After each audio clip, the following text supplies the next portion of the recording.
Olá, meus amigos, minhas irmãs, graça e paz para vocês. Que Deus lhes abençoe profundamente, maravilhosamente. Estamos aí dando continuidade ao nosso trabalho, o nosso assunto sobre o fruir do avivamento. Repito sempre que é um assunto muito importante. Você que ainda chega hoje aqui no nosso canal, entra na nossa playlist, né, Ministério Opa, esse é o nome do nosso canal. Entra na playlist lá no mês de julho, onde começamos na partir do dia 9 de julho falar sobre esse assunto. Vamos lá? Hoje vamos para terceiro tema desse tema, né? Terceira parte desse tema, terceira parte desse tema, que é programas sem oração e mudar por mudar. Vamos aí aos textos bíblicos. Por que, pastor, você lê toda vez o texto bíblico? É bom ler a Bíblia. Eu vou lembrando vocês, se eu for ler somente uma vez só no tema, aí você esquece. Eu não quero que você esquece nunca, né? Se você puder, acompanhe cuidadosamente aí a nossa leitura. Josué, passei demais aqui. Josué, capítulo 9, versículo 14, que diz o seguinte: Então os israelitas tomaram da provisão e não pediram conselho ao Senhor. Agora, Provérbios, né? Provérbios capítulo 14.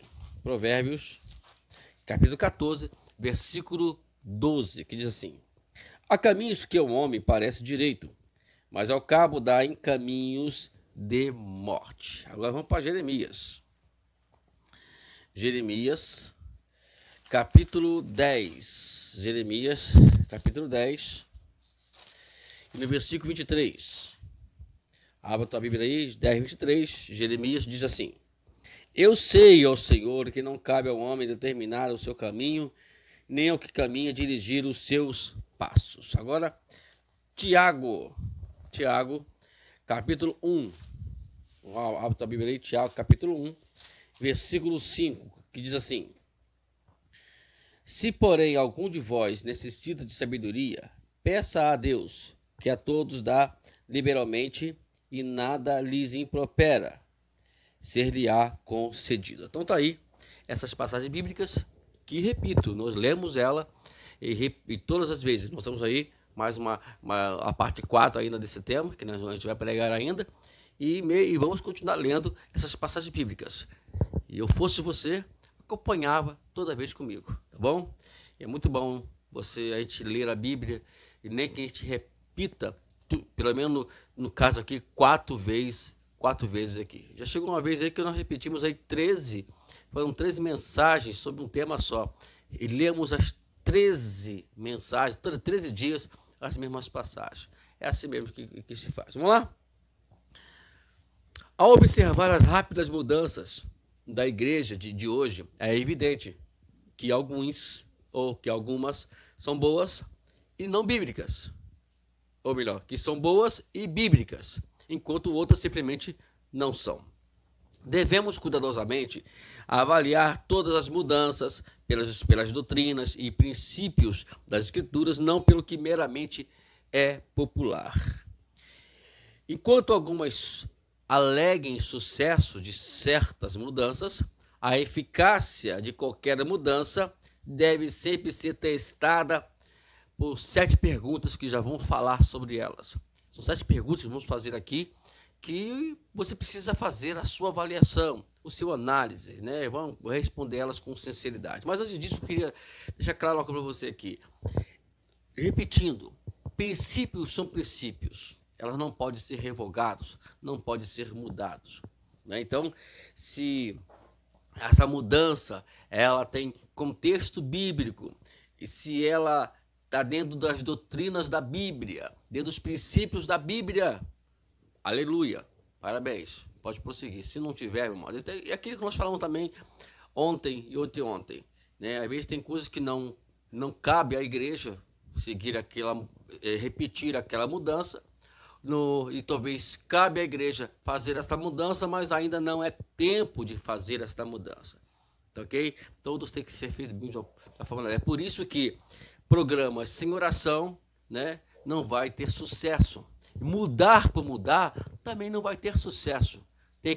Programas, tem que ter oração. Vamos colocar em oração esse projeto, vamos colocar em oração esses planos, né? Mudar. Qual o motivo desta mudança? Para quê? Qual o propósito? E assim por diante. Vamos lá? Vamos agora fazer o teste das 7 perguntas. Hoje vou fazer sobre o teste das 7 perguntas. Primeira pergunta. As mudanças são totalmente bíblicas em doutrinas, equilíbrio e princípio? Elas são? Então faz essa análise. Essa mudança que você quer fazer, ela tem tudo a ver com a Bíblia, né? E quando se fala em Bíblia, fala na doutrina, no equilíbrio, porque se não houver equilíbrio, se não houver doutrina, se não tiver princípio bíblico, nada disso vai ter efeito. O equilíbrio, então, ele é aquele que... Porque se alguma coisa, essa mudança está trazendo algum transtorno, né? Ele está desequilibrando a vida espiritual da igreja, então é melhor parar de imediato. Eu repito, pode ser que não é o tempo, ou pode ser que não é para mudar. Ok? Segunda pergunta. Enxergamos o compromisso cristão, o discipulado, o enfoque bíblico e o crescimento espiritual sendo aprofundado?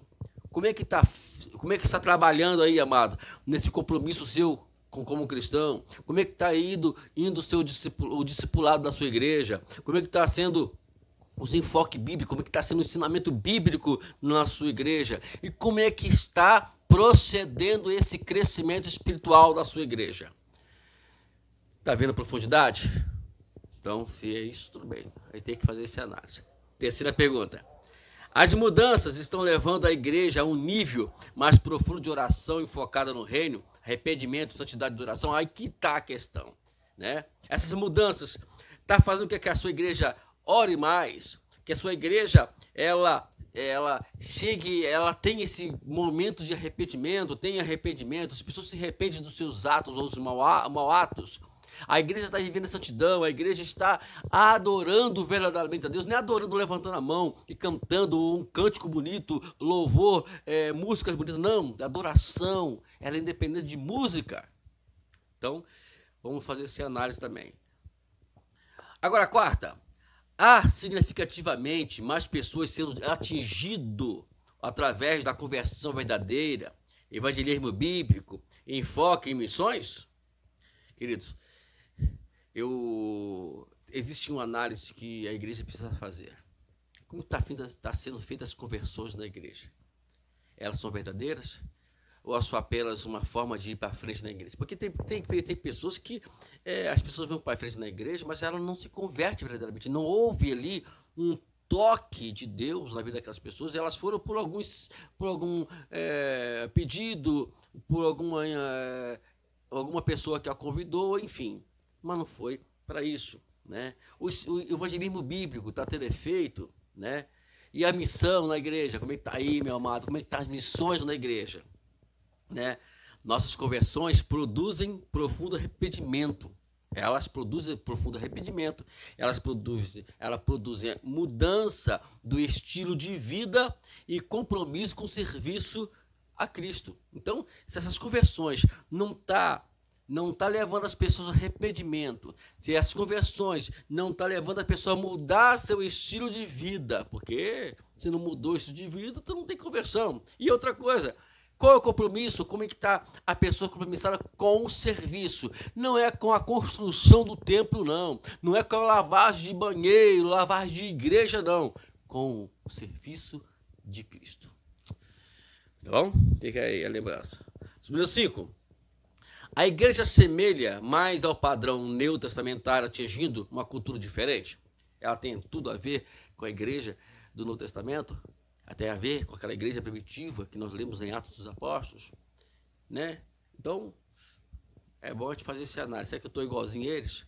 Eu estou trabalhando com eles?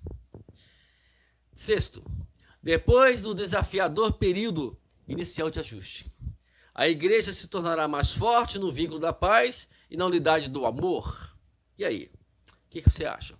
Essa igreja está em paz? O que é paz? A paz é tranquilidade, a paz é serenidade. Mesmo em meio às adversidades, meio às tribulações e até confusões, sabemos lidar com isso com passividade, com calma. Tanto que Jesus disse, bem-aventurados os pacificadores, porque serão chamados filhos de Deus. Oh, glória a Deus, né? E a unidade de amor, todos ali vinculados no mesmo sentido, no mesmo pensamento, né? Em outras palavras, as mudanças têm sido abordadas de maneira e no tempo que produz mínima divisão e máxima bênção. Como é que está aí?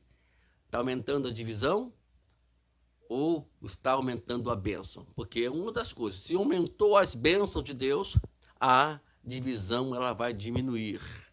Agora, se é ao contrário, então não tem paralelo, né? Não existe paralelo entre divisão e bênção. Não existe. Uma está alta, a outra está baixa. Vamos lá. 7ª e última.